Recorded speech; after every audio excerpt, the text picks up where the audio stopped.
Hello and welcome to the latest installment of UMath. Today's episode is brought to you by Simpson's Hand Sanitizer, helping you through the COVID outbreak. Simpson's Hand Sanitizer. Get it at a Dollarama near you. So for today's lesson, we've been talking about probability the last couple, and I thought I would talk about something related to probability that has to do with dice, because some people like to play different games that involve dice, two dice in particular. So we're going to look at probability of rolls of dice. So when we roll two dice, here are the possibilities, the possible outcomes. You can get a 2, a 3, 4, 5, 6, 7, 8, 9, 10, 11, or a 12. Of course, you can't get a 1 with two dice. So, what are all the possible combinations then? Well, here are all of them.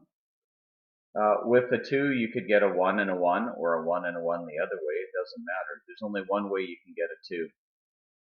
For a 3, you could get a 1 and a 2, or a 2 and a 1. For a 4, a 1 and a 3, or a 3 and a 1, or a 2 and a 2. And after a while, you begin to see a little bit of a pattern that almost kind of forms a bit of a staircase, descending and then ascending. So, taking a look at this then, you could say the highest probability when you roll two dice would be the one with the most possible chances of being rolled, which would be a 7 in this case. There are a total of 6 chances of getting a 7. Out of how many in total? If you counted all of these up, you'd find that there are 36 possibilities of different rolls with two dice. So there's a 6 out of 36 chance of rolling a 7, which is the best chance or probability. And of course, we can reduce that if you divide by 6 and divide by 6. There's a 1 out of 6 chance of getting a 7, which is the best chance, which is around 17%. Now, conversely, look at the worst chances. You've got a 2, which there's only 1 out of 36. Well, that's less than 3% chance.